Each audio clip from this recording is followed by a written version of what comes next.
Salam, salam. Inshallah, everyone is doing well. Continuing with my discussion on my journey to how I got to the book, my new book, Gate to Medina. So, as I said in the last clip, one of the things that I do is I read widely. And I read things that I'm interested in. Of course, most of what I read, 90% of what I read are things related to the Islamic sciences. But I do read other things, and I do enjoy other authors. So, one such author this book has kind of been in my library forever is Zen and the Art of Motorcycle Maintenance by Robert Pirsig. Is a very well-known book. I've heard about it a lot, and I never read it. And I don't know, I just kind of heard some interview and somebody was talking about, it's one of the most important American philosophers, etc. I was like, you know what, I should probably read the book. So I read the book, and it was great. I really enjoyed it, and I made a lot of notes. It produced a lot of note cards, and it got me thinking about art, aesthetics, which is a lot of what he's talking about. Of course, because I read a lot of René Guénon, and Guénon was, fundamental, because I studied with Sayyid Hossein Nasro. I read all of those, type of perennial philosophers. But René Guénon specifically, I read a lot of Guénon. And, the idea of first principles, metaphysics, is kind of in the back of my mind. It's how I tend to think about things anyway. So it didn't have the kind of impact on me that it has had on a lot of other people, but it's a great book. And I even recommended it. I recommend it to many people. Now, what I didn't know is that Pirsig, many years later, I think a couple of decades later, he wrote a second book. And when I find an author that I think is important or consequential, I try to read all of what they write. Sometimes that takes time. Like I'm in love with Imam al-Ghazali, but it's going to take me another 10 years to read all of Imam al-Ghazali. But I do try. But if Pirsig wrote 2 books, I figured I could get the second book. It's called Laila, an Inquiry into Morals. And this book I liked a lot more than the first book, and not many people even know about this book. I mean, this is not the best printed edition, but I just have this odd bookmark. But it took me all the way to chapter 26 on page 370, where I discovered this, and let me just read you this paragraph, and I quote this paragraph in the book.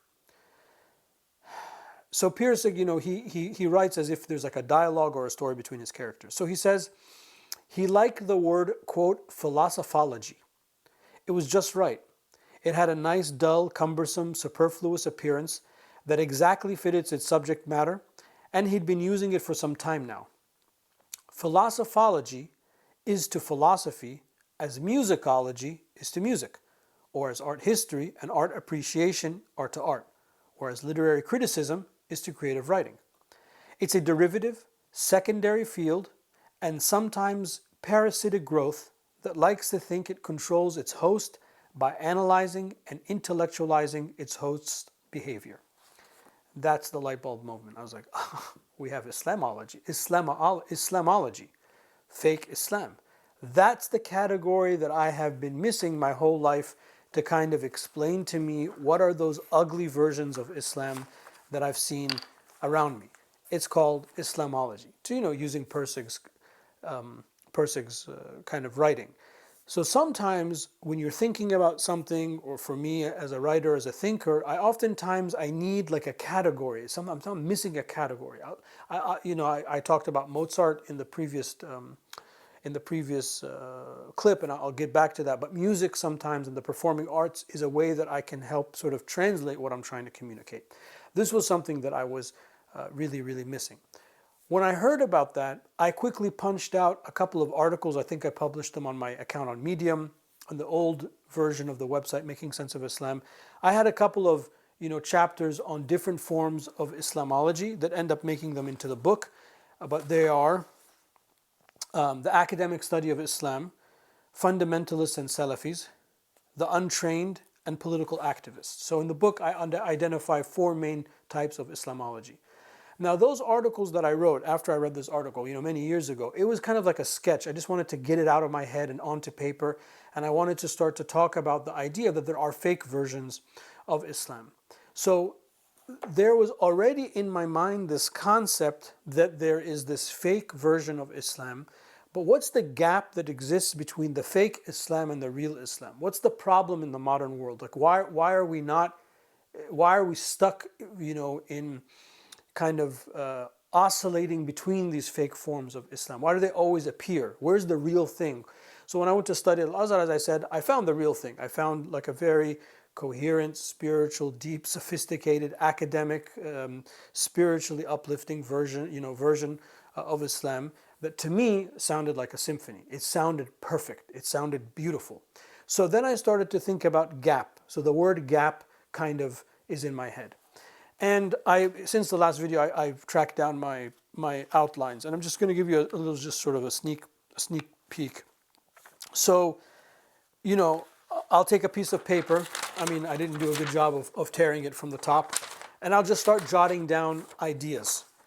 And then I'll start to think about, in this one, I'm thinking of like page numbers. So I have a page number that this section should be 20 pages. And then I just start writing out, different versions of what I think is an outline. These pages are just separate pages, but this stack is stapled. So for me, this was like a more kind of serious attempt, and I even called it The Great Gap. So I thought that maybe the book's title is The Great Gap. And I have, you'll see today, that's the name of the first section, I put 10 pages, about 2,500 words, and this is, a tool that I kind of got from Shelby Foote, but who traces it back to Aristotle, who talks about in his Poetics, and he talks about how, each piece of writing has to have an equal amount of space, an equal amount of words. And that's something I never paid attention to. I mean, I know it's embarrassing to say that. And it's also found in music. So if you look at like Mozart, and if you look at a quartet or a quintet or something like that, there are different sections of the music, and they are about not always the same amount of length of time, but they are, one is not like 2 minutes and the other one is like 16 minutes. It would kind of be odd. So I was always thinking how many words can I dedicate to this section to kind of make it make sense. And, anywhere I go around the world, I'm, at home, or I'm, here's another sort of chicken scratch, just on just different pieces of paper. And then I have this very nice cream paper, colored, that I like to write on. And when I get to this stage, it's kind of like, I think I know what I want to say. So I start to write it as if I'm writing the book, but in bullet points. And these, sometimes they're full sentences, sometimes they're not full sentences, but I actually start to write. Like, this is me writing, and you'll see like on the 6th page of my notes, there's nothing. There's just a title and nothing. Because by the time I got to this section, I was like, okay, khalas, alhamdulillah, I think I know what it is. I think I know what I want to write. I kind of know what I want to call it. And then I type all of this up into an outline that's typed so I can read it, because sometimes I can't read my handwriting. And in the middle of this, I have another book idea that popped up. All of the stuff that I couldn't fit in here, I'm like, okay, this is another book. I'll write it down so I don't forget, but I'll put a box around it, and that's for another time, another place, if I ever get to it. And then this becomes sort of the outline that I have in front of me as I open the laptop and I start writing the book. So all of that really came from reading this second book, which forms the first half of my argument about Islamology, and I want to introduce where this comes from. Maybe in the next clip I can get into another level of detail about that.